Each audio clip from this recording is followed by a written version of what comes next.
ہم آپ کو لیے چلتے ہیں لاہور، جہاں پی ٹی آئی کے ترجمان فواد چودھری نیوز کانفرنس کر رہے ہیں۔ قانونی بیانیہ آج بھی مسنگ ہے جیسے کہ پہلے مسنگ تھا۔ نواز شریف صاحب کے اوپر ایونفیلڈ ایونیو سمیت جو 3 مقدمات اپنے آخری سٹیج پہ ہیں، اس میں بنیادی سوال 2 ہیں۔ ایک سوال یہ ہے کہ آپ نے ایونفیلڈ ایونیو میں پراپرٹیز خریدی، ان کی آپ کے پاس سورسز کیا تھے، وہ جائیداد خریدنے کے آپ کے پاس سورسز کیا تھے۔ دوسرا سوال یہ ہے کہ آپ کے بچوں کے اکاؤنٹس میں 16 اکاؤنٹس میں 300 ارب روپے کی ٹرانزیکشنز ہیں، اتنی بھاری رقم ان میں کہاں پہ آئی؟ نواز شریف نے پرویز مشرف صاحب کے مارشل لاء سے لے کر کے پاکستان کی فوج کے تمام جرنیلوں کے اوپر تو اپنے خیالات کا اظہار کیا، لیکن اگر کوئی خیال کا اظہار نہیں کیا تو ان 2 سوالوں کے اوپر نہیں کیا کہ منی ٹریل کو کہاں ہے، پیسوں کی منی ٹریل کہاں ہے، جس کے اوپر نواز شریف ایک لفظ بھی بات کرنے کو تیار نہیں۔ جو تمام ان کا نیریٹو ہے وہ یہ ہے کہ یہ جو ان کے خلاف انویسٹیگیشن ہوئی، یہ قطعی طور کے اوپر نہ ہوتی اگر فوج ان سے ناراض نہ ہوتی، اگر اسٹیبلشمنٹ ان سے ناراض نہ ہوتی۔ یہ ان کا نیریٹو ہے۔ اگر وہ یہ نیریٹو دیتے، اور آج جو انہوں نے پریس کانفرنس کی، جو وہ بیانیہ دے رہے تھے، اس کی ایک بنیادی شرط تھی۔ وہ شرط یہ تھی کہ وہ اپنے ماضی کے اوپر قوم سے گڑ گڑا کر معافی مانگتے۔ میں تھوڑا سا آپ کو ماضی میں لے کے چلنا چاہتا ہوں۔ 5 جولائی 1977 کو پاکستان میں ذوالفقار علی بھٹو شہید کی حکومت کا تختہ پلٹا گیا اور مارشل لاء لگا جنرل ضیاء الحق کا۔ 1979 میں 2 سال کے بعد پورے پاکستان میں صرف ایک خاندان کی انڈسٹری سود سمیت اس خاندان کو لوٹائی گئی۔ وہ خاندان تھا میاں شریف کا، اور اس کے سربراہ میاں شریف صاحب کو سود بھی دیا گیا اس کو میائے گئے اتفاق انڈسٹری کا۔ پورے پاکستان میں باقی تمام جو اس وقت کے انڈسٹریلسٹ تھے، چاہے وہ حبیبز تھے، چاہے سیگلز تھے، چاہے باقی تمام لوگ تھے، ایک آدمی کو بھی اس کی انڈسٹری واپس نہیں ملی۔ صرف نواز شریف کی فیملی کو ان کی پراپرٹیز سود سمیت واپس کی گئیں۔ 1981 میں تحریک استقلال چھوڑ کے نون لیگ کے ساتھ، اس وقت ضیاء الحق لیگ کے ساتھ شامل ہونے والے نواز شریف کو سپورٹس ایڈوائزر بنایا گیا۔ یہ جنرل ضیاء الحق کا مارشل لاء تھا۔ پاکستان کا بدترین مارشل لاء اگر سمجھا جاتا ہے تو وہ جنرل ضیاء الحق کا مارشل لاء تھا، جس میں پولیٹیکل کارکنوں کو شاہی قلعے پہ بھیجا گیا، کوڑے مارے گئے، پولیٹیکل کارکنوں کے اوپر تشدد کیا گیا۔ اس کا حصہ پاکستان میں اگر کوئی موجودہ سیاستدانوں میں سے اس مارشل لاء کا کوئی انٹیگرل حصہ، کوئی لازمی جزو رہا تو وہ نواز شریف تھے۔ نواز شریف نے اس کے اوپر کوئی معافی نہیں مانگی۔ تمام بیانیہ جو ان کا فوج کے خلاف تھا، فوج کے جرنیلوں کے خلاف تھا، اس میں جنرل ضیاء الحق کے اوپر ایک لفظ بات نہیں کی گئی۔ پھر 1983 آتا ہے۔ 1983 میں جنرل جیلانی انہیں فائنانس منسٹر بناتے ہیں پنجاب کا۔ 1985 میں انہیں پنجاب کا وزیر اعلیٰ بنایا گیا۔ یہ سارے کام کس نے کیے؟ نواز شریف جو 1979 میں کونسلر کا الیکشن لاہور سے نہیں لڑ پائے، ان کو پنجاب کا وزیر اعلیٰ بنا دیا گیا بایک جنبش قلم۔ یہ کام کس نے کیا؟ یہ اس وقت کے جرنیلوں نے کیا۔ اور نواز شریف آج کہتے ہیں بھٹو کی روح سے پوچھو، بے نظیر کی روح سے پوچھو۔ اگر بھٹو اور بے نظیر کی روح کو موقع ملے تو یقینی طور کے اوپر نواز شریف صاحب آج استغاثہ کے سب سے بڑے گواہ آپ کے خلاف بھٹو اور بے نظیر ہوں گے، کیونکہ آپ نے پاکستان میں اس مارشل لاء کی آبیاری کی جس نے پاکستان کی جڑوں تک کو ہلا کے رکھ دیا۔ اس کے بعد نواز شریف کہتے ہیں کہ مارشل لاء جو 1994 آیا، 1993 آیا، انہوں نے ایک عادت بنا لی ہے نواز شریف نے، جب بھی اقتدار سے باہر ہوں گے فوج کو برا بلا کہیں گے، عدلیہ کو برا بلا کہیں گے اور اپنے بہانے تلاش کریں گے. ہم کہتے ہیں نواز شریف دوسروں کے لیے بہت اچھے جج، دوسروں کے لیے بہت برے جج اور اپنے لیے بہت اچھے وکیل ہیں. ان کو اپنا کیا سارا اچھا ہرا ہرا نظر آتا ہے، دوسروں کا کیا سارا بہت برا نظر آتا ہے. نواز شریف کو اپنی مارشل لا ایفیلیشنز کے اوپر ذرا بھی افسوس نہیں ہے، دوسروں کے اوپر ان کے اعتراضات ہیں. 1993 میں نواز شریف حکومت برطرف ہوئی کرپشن کے الزامات کے اوپر. 1994 میں نواز شریف نے واشنگٹن پوسٹ کو انٹرویو دیا اور واشنگٹن پوسٹ کے انٹرویو میں یہ الزام لگایا کہ جنرل اسلم بیگ اور جنرل اسد درانی نے کہا کہ انہیں ہیروئن بیچنے کی اجازت دی جائے. پاکستان فوج کے آرمی چیف اور DGISI نے نواز شریف کو ان کے بقول کہا انہیں ہیروئن بیچنے کی اجازت دی جائے. نواز شریف نے ان کے خلاف کوئی کارروائی نہیں کی. نواز شریف اس کے بعد اقتدار میں 2 بار اقتدار میں آئے، انہوں نے ان جرنیلوں کے خلاف کوئی کارروائی نہیں کی. اصغر خان کیس میں انہی جنرل اسلم بیگ اور جنرل اسد درانی سے نواز شریف نے پیسے لیے، IGI بنوائی گئی. یہ جو ملتان کے ایک صاحب جاوید ہاشمی بہت بڑے باغی بنے پھرتے ہیں، 87 لاکھ روپیہ کیش وصول کیا. نواز شریف نے کیش پیسے وصول کیے، الطاف حسین نے کیش پیسے وصول کیے، عابدہ حسین نے کیش پیسے وصول کیے. یہ پاکستان کے سیاسی تاریخ کے بدترین لوگ ہیں جو آج پاکستان کی فوج کو، پاکستان کی عدلیہ کے اوپر بات کرتے ہیں. جو لوگ خود اسٹیبلشمنٹ سے ISI سے پیسے لیتے رہے اس کے اوپر معافی بھی نہیں مانگ رہے، کردار بھی اتنا گھناؤنا ہے اور پھر ان کے خلاف تقریریں بھی جھاڑ رہے ہیں. 1994 میں کہا فوجی جرنیلوں نے انہیں کہا کہ انہیں ہیروئن بیچنے کی اجازت دی جائے. 2 بار اقتدار میں آئے، کوئی کام نہیں کیا. کارگل کے اوپر بات کرتے ہیں، بہت دکھی دل سے کارگل کے اوپر بات کرتے ہیں نواز شریف، سیاچن کے اوپر بات نہیں کرتے. کیا ہندوستان نے سیاچن کے اوپر جب وہاں پہ پاکستان کی حصہ تھا، پاکستان کی فوج نہیں تھی، آ کے قبضہ نہیں کر لیا تھا؟ ایک لفظ ہم نے کبھی نواز شریف سے نہیں سنا کہ بھائی اگر کارگل برا تھا تو سیاچن بھی تو وہی تھا جو کارگل میں ہوا. مقبوضہ کشمیر ہندوستان کا حصہ نہیں ہے. پاکستان اگر وہاں پہ کوئی کارروائی ہوتی ہے، آپریشن ہوتا ہے، وہ انٹرنیشنل بارڈر کی خلاف ورزی نہیں ہو رہی ہوتی. نواز شریف کشمیر کو ہندوستان کا حصہ سمجھتے ہیں غالباً. وہ کہتے ہیں ان کی بہت بڑی خدمات ہیں پاکستان کے لیے.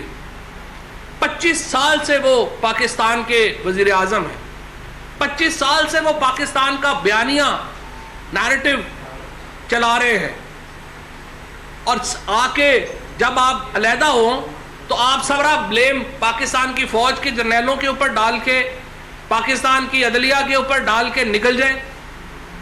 کیا پاکستان کی عدلیہ کا یہ کردار برا ہے جو عدلیہ اب ادا کر رہی ہے، یا وہ کردار برا تھا جب نواز شریف ہائی کورٹ کے ججز کو فون کر کے کہہ رہے تھے کہ فلانے کو 5 سال سزا دے دو، فلانے کو 7 سال سزا دے دو؟ کیا شہباز شریف اور نواز شریف نے ججز کو فون کر کے دباؤ میں لا کے اپنے مخالفین کو سزا دلوانے کی کوششوں کے اوپر اب تک معافی مانگی؟ جو میرے ساتھ ہوا بہت برا ہے، جو میں نے دوسروں کے ساتھ کیا وہ بہت اچھا ہے. یہ نواز شریف کا نیریٹو ہے اور نواز شریف اسی نیریٹو کے اوپر چل رہے ہیں. پیناما پیپرز جب اپریل 2016 میں یہ معاملہ سامنے آیا تھا، یہ جرمنی میں سامنے آیا تھا.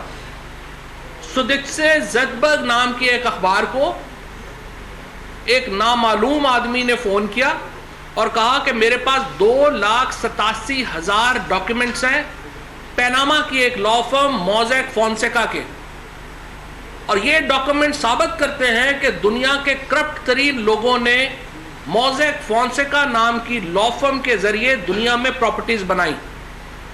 یہ پاکستان کی ISI نے اسکینڈل بریک نہیں کیا تھا, پاکستان کی عدلیہ نے یہ اسکینڈل بریک نہیں کیا تھا, انٹرنیشنل اسکینڈل تھا. انٹرنیشنل اسکینڈل میں نواز شریف کا نام آیا, اور اب نواز شریف کا گلہ کیا ہے؟ نواز شریف کا گلہ یہ ہے کہ فوج اور عدلیہ نے اس اسکینڈل کی تحقیقات کیوں کی. وہ کہتے ہیں اگر میرے تعلقات اچھے ہوتے فوج سے, میرے تعلقات اچھے ہوتے عدلیہ سے, تو اس اسکینڈل کی تحقیقات ہی نہ ہوتی. مجھے آپ بتائیے, کیا یہ کوئی قابل عزت ورژن ہے کہ میں اگر فوج کے اور عدلیہ کے اشاروں پہ چلتا رہتا تو میرے خلاف یہ جو اسکینڈل آیا ہے اس کی تحقیقات نہ ہوتی؟ آپ کے خلاف ایک اسکینڈل آیا ہے, آپ کے پیسے جو آپ نے پاکستان سے چوری کر کے باہر بھیجے وہ ایک انٹرنیشنل اسکیم کے ذریعے ایکسپوز ہوئے. آپ کہہ رہے ہیں باقی دنیا میں کیا ہوا؟ باقی دنیا میں آپ کو بتاتا ہوں کیا ہوا. ایک وزیر اعظم کو گھر جانا پڑا, آئس لینڈ کے وزیر اعظم کو گھر بھیجا گیا. کم از کم 30 کے قریب کنوکشنز ریکارڈ ہوئی. عالمی ٹیکس لاز میں ایک بھونچال آیا, منی لانڈرنگ کے خلاف پوری دنیا میں کیمپین چلی پینا موزیک فونسیکا کے بعد, اور دنیا نے قوانین بنائے منی لانڈرنگ کے. اور یہ اب بھی جو آپ ڈر رہے ہیں اور آپ یہاں پہ کنوکشن کے اوپر جو ہے وہ بات لمبا کر رہے ہیں, ٹرائل آپ اس لیے کر رہے ہیں کہ آپ لنڈن میں اور UK میں یہ قانون آیا ہے کہ اگر آپ پاکستان کی عدالت سے کنوکٹ ہوں گے تو آپ کی پراپرٹیز باہر پکڑی جائیں گی. اور آپ یہ جو اپنے آپ کو ایک سیاسی مظلوم بنا کے پیش کر رہے ہیں, یہ بھی پاکستان کے لوگوں کے لیے نہیں کر رہے. آپ کو اچھی طرح معلوم ہے کہ الٹیمیٹ ایم آپ کا آپ کی جائیداد بچانا ہے. اگر آپ کو پاکستان سے اتنی محبت ہوتی تو 300 ارب روپیہ پاکستان سے باہر نہ جاتا, پاکستان کے اندر آتا, پاکستان میں انویسٹمنٹس ہوتی. آپ کو پاکستان سے اتنی محبت ہے کہ آپ کہہ رہے ہیں کہ میرے دونوں بیٹوں کے اوپر پاکستانی لاز ہی اپلائی نہیں ہوتے. آپ کہہ رہے ہیں میرے دونوں بیٹوں کے اوپر آپ اس لیے لا اپلائی نہیں کر سکتے کہ وہ لنڈن میں رہتے ہیں. آپ پاکستان کا پیسہ پاکستان سے چوری کر کے اپنے بچوں کو باہر بھجوا دیں, اور بعد میں کہہ رہے ہیں کہ ان کے اوپر پاکستانی لاز اپلائی نہیں ہوتے. پھر کہتے ہیں جو دھرنا پاکستان تحریک انصاف نے کیا یہ اسٹیبلشمنٹ کی سازش تھی. میں آپ کو یاد دلانا چاہتا ہوں, جب یہ اسمبلی بنی, نواز شریف وزیر اعظم بنے, پہلے دن عمران خان نے اسمبلی میں تقریر کی. انہوں نے نواز شریف صاحب کو مبارکباد دی وزیر اعظم بننے کی. انہوں نے کہا کہ ہمیں آپ سے یہ امید ہے کہ جمہوری پروسیس کو آپ اسٹرینتھن کریں گے, مضبوط کریں گے, اور اس کے ساتھ میرا آپ سے صرف اتنا مطالبہ ہے, 4 حلقے, آپ 4 حلقے کھولیں, اس میں دھاندلی کی تحقیقات کرائیں. ہمارا ماننا ہے ان حلقوں میں دھاندلی ہوئی ہے. نواز شریف صاحب آپ نے وعدہ کیا کہ یہ 4 حلقوں کی تحقیقات کرائی جائیں گی. یہ دھرنا اس لیے ہوا آپ اپنے وعدے سے حسب معمول مکر گئے. اگر آپ کہتے ہیں کہ یہ دھرنا فوج کے کہنے کے اوپر ہوا تھا, پھر ایک کانسپریسی تھیوری تو یہ بھی ہے کہ دھرنا ختم کرانے کے لیے APS کا سانحہ ہوا تھا. آپ بتائیے کیا اس سانحے کے ساتھ آپ کا کنیکشن ہے؟ کیا اس ٹیررزم کے ساتھ یہ جو کانسپریسی تھیوری ہے وہ جڑی ہوئی ہے؟ کانسپریسی تھیوریز نہ ڈھونڈیں, اپنے گریبان کے اندر جھانکیں. یہ ماننا کہ آپ انڈیپینڈنٹ انویسٹیگیشنز میں بلیو نہیں کرتے, آپ پاکستان کے اداروں کے اوپر بلیو نہیں کرتے. پھر آج نواز شریف صاحب نے جو سوال پوچھے ہیں وہ کہتے ہیں کیا کبھی کوئی مانیٹرنگ جج لگا؟ میں آپ کو یاد کرانا چاہتا ہوں NRO کے کیسز کے اوپر آپ کی پٹیشن کے اوپر مانیٹرنگ جج لگا تھا. میں آپ کو یاد کرانا چاہتا ہوں احتساب کے قانون میں آپ کی حکومت نے یہ شک ڈالی ٹیررزم کے مقدمات میں کہ ایک جج تمام ٹیررزم کے کیسز کو مانیٹر کرے گا. آپ کے پٹیشن کے اوپر جو حسین حقانی کا کیس ہے اس میں سپریم کورٹ نے مانیٹرنگ کی. آپ کی پٹیشن کے اوپر سپریم کورٹ نے جو گیلانی صاحب والا معاملہ تھا اس کے اوپر براہ راست ٹیک اپ کیا. جب میمو کمیشن کے اوپر جب آپ کریں تو سب کچھ صحیح ہے, کوئی دوسرا کرے تو کریکٹر ڈھیلا ہے. نواز شریف صاحب آپ تحریک نجات چلائیں, افتخار چودھری کی ریسٹوریشن کے لیے موومنٹ چلائیں, وہ پولیٹیکل موومنٹس ہیں. آپ کے خلاف دھرنا ہو تو وہ فوج سپانسر کر رہی ہے. تو میرے خیال میں کچھ شرم ہوتی ہے, حیا ہوتی ہے. اگر آپ آج 134 دن یہ مقدمہ سپریم کورٹ میں چلا اور 1 سال سے یہ مقدمہ تقریباً نیب کورٹ میں چل رہا ہے, 2 سوالات کا جواب ہنوز تشنا طلب ہے. ایک, آپ نے ایون فیلڈ پراپرٹیز خریدی, آپ کے پاس سورس کیا تھا پیسوں کا؟ 300 ارب روپیہ آپ کے بچوں کے 16 اکاؤنٹس میں آیا, کہاں سے آیا؟ ان 2 سوالوں کا جواب آپ جس دن دے جائیں گے آپ کو سازشی تھیوریاں نہیں ڈھونڈنی پڑیں گی. پاکستان ایک مستحکم جمہوریت کی طرف جا رہا ہے. آج مجھے بڑی خوشی ہے, الیکشن کمیشن نے کہا جا رہا ہے کہ نئی پولنگ سکیمز جاری کر دی ہیں, جس حساب سے ہم جا رہے ہیں جون کے پہلے ہفتے میں یا دوسرے ہفتے میں نومینیشن پیپرز آئیں گے اور پاکستان ایک سموتھ پولیٹیکل ٹرانزیشن کی طرف جا رہا ہے. آپ پاکستان کے سیاسی ماحول کو خراب کرنے کی کوشش کر رہے ہیں, کیونکہ آپ کے نزدیک ریاست کی کوئی اہمیت نہیں ہے, آپ کے نزدیک اداروں کی کوئی اہمیت نہیں ہے, آپ کے نزدیک صرف آپ کی ذات کی اہمیت ہے. لیکن آپ جس طرح سے ماضی میں بہت سارے لوگ آئے اور چلے گئے, آپ بھی آ کر چلے گئے. آپ کی سیاست پاکستان میں ختم ہو گئی ہے. مسلم لیگ نون آپ کی پارٹی شکست و ریخت کا شکار ہے, اور انشاءاللہ تعالیٰ ایک سموتھ پولیٹیکل ٹرانزیشن کے ذریعے عمران خان پاکستان کے وزیر اعظم بنیں گے. اور ہم آپ کو یقین دلاتے ہیں احتساب کا عمل تیز ہوگا, رکے گا نہیں. شکریہ. اچھا فواز صاحب ایک سوال کا جواب دے دیں کہ پی ٹی آئی میں کیا ہو گیا جب پی ٹی آئی اپنے برداشت کا شکار ہے؟ کیا وجہ, پریس کانفرنس ہو یا باقی معاملات ہوں, بات اب آگے بڑھتی جا رہی ہے, دلیل نہ ہو تو بات اٹھتا ہے, وجہ کیا تھی؟ پہلی دفعہ تو نہیں کہا گیا, چلتے رہتے ہیں معاملات. کوئی ایسی امپورٹنٹ بات نہیں. ہائپر لوگ, کئی لوگ جو ہوتے ہیں غصے والے ہوتے ہیں, کئی نہیں ہوتے, ہوگی ختم ہو. آپ ضبط کرتے ہیں. ایسا لگ رہا ہے کہ جیسے جمہوریت نے اور تحریک انصاف نے عدلیہ یعنی سپریم کورٹ اور فوج کو منظر کا گٹھا سمجھا ہوا ہے.